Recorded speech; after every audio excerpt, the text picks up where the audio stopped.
Hi, hey, it's Renee, and welcome back to my channel. Today we'll be working on this purple rhinestoned ombre press-on set. Okay, to start, I am showing y'all how I file my nails. I used to use a hand file and file them myself, but I recently remembered that I have some sanding bands and these work somewhat better.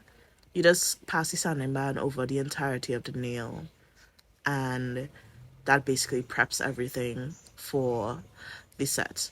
So this set is a what she wanted versus what she got, but I'm not really sure where the picture she got it from.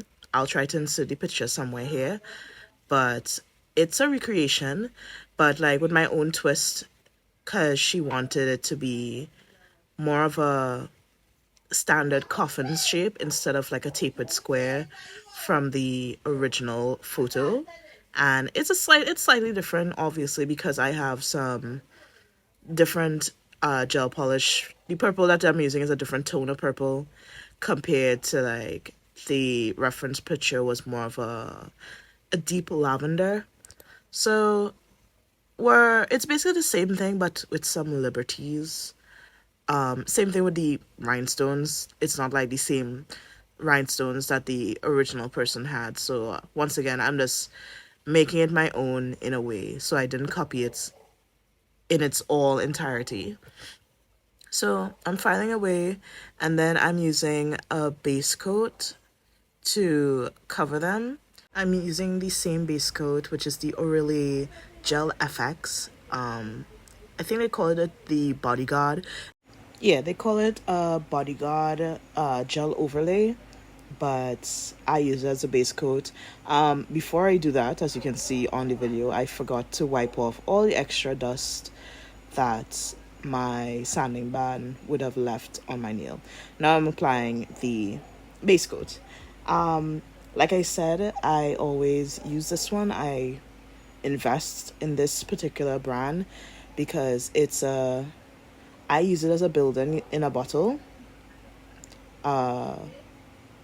because it's a bit stronger than a regular base coat, but like it's not like a builder in a bottle in the sense that it's building up the nail, but it does give the press-on nail a bit of strength instead of using hard gel or acrylic that can shrink the nail. Now, don't get me wrong, I will use acrylic or hard gel if the client specifically asks for it, but most of the time this is what I use. So here are some gel polishes that I have. I use any gel polish once it has the color, and excuse my rinky-dink little palette. So I'm using this royal blue and I'm using this, it's more of a mauve tone purple, but like using color theory, I'm getting it more to a violet color. It looks more blue on the camera, but it's violet. And I'm just mixing that up so I can get my base color. And I'm using a gel brush to apply it. Alright, like I said, it looks more purple on the nail compared to in the palette. So here I am. I'm using a thinner gel brush instead of like a regular polishing brush. Like, using the brush that I use in the nail polish bottle. I'm using that because I want to work in thin layers. When I do my ombres, I tend to every everything tends to be in a thinner layer. So I believe I slowly work this up to be opaque or semi-opaque before I start using my lighter purple. It looks like it does look like white on camera, but I guarantee it's like a lavender, a light lilac. So I'm just doing a very thin coat right now. I think I'm like 2 or 3 coats in on this point, and I am going to start doing my lighter color and blend it in with this thin coat of polish that I already have on the nail. To do that, I'm going to pick up this brush that you see in the background that barely has any hair on it. Now, the color that I'm using here, it looks more white on camera, but it's more of a a light lilac. They're all the colors I'm using are within the purple family, for being honest here. So I'm using that, and I'm going to use this same brush. First, I'm gonna like do a one stroke technique where I dip part of the brush in the darker color and part of it in the lighter color, and I'm just going to fan that across the nail.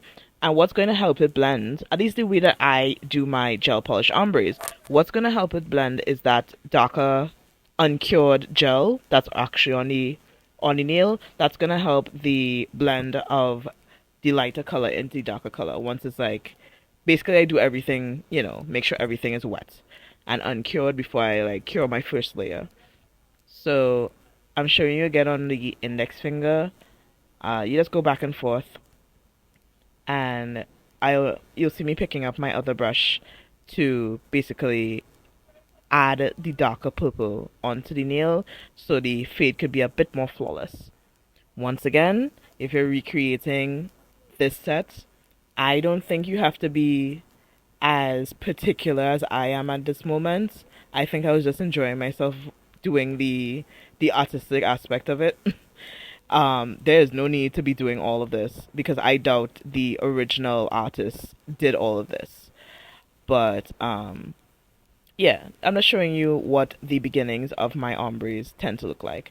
And this is after I cure the first layer, and it'll slowly get there. I found out this method on my own in the sense that I'm not saying it's like an original method.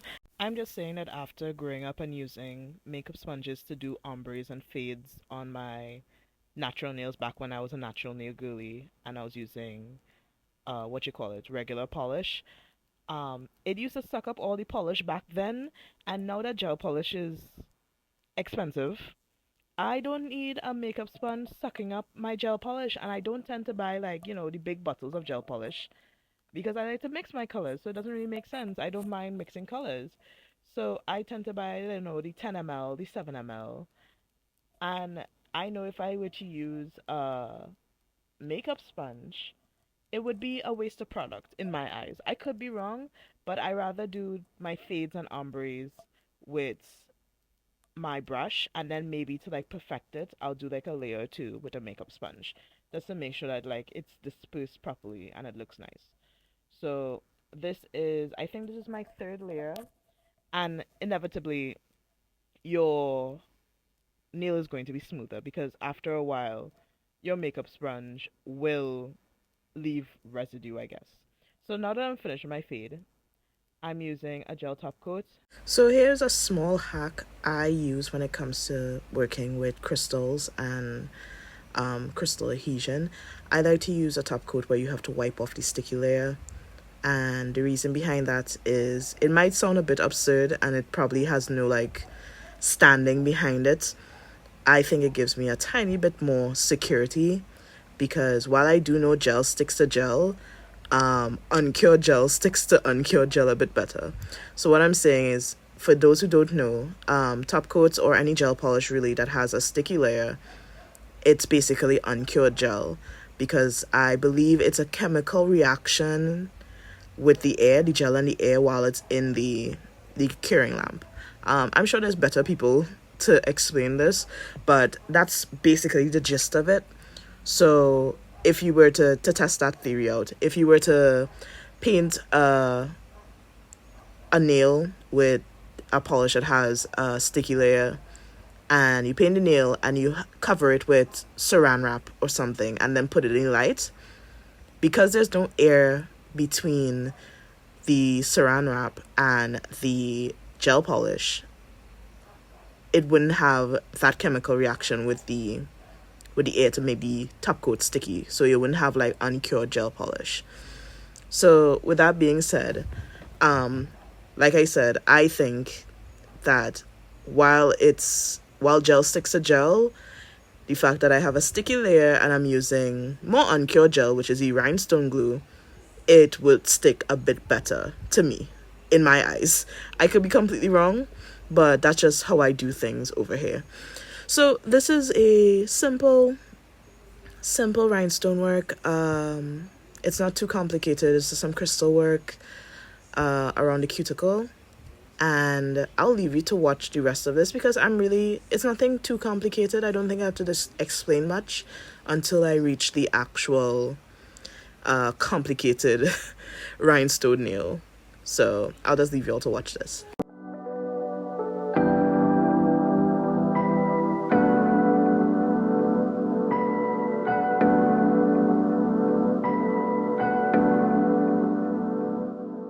Right, let me just pop in to narrate what I'm doing here for the more fancier nail, for the accent nail. I'm doing the same cuticle band, and I'm really just narrating this because I'm not sure if I'm in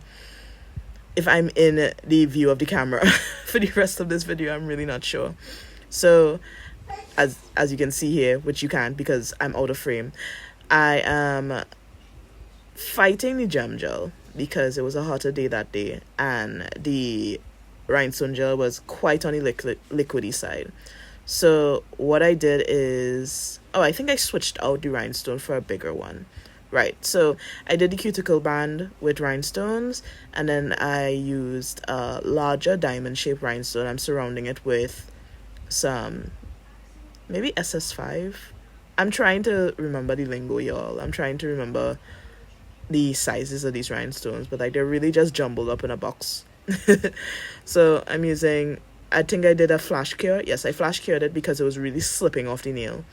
And I used another diamond shaped rhinestone, and I'm doing the same thing. I'm just surrounding the crystal with other smaller circular crystals so it can have a cohesive look and look more blingy, because this is supposed to be an accent nail. It shouldn't be basic like the rest of the fingers, even though the rest of the fingers are not basic because they all have rhinestones. In a way, this could be considered to some people a full rhinestone set. So I flash cured that again because the gel was fighting me, and now I am putting it on the other side just to complete this design on the nail.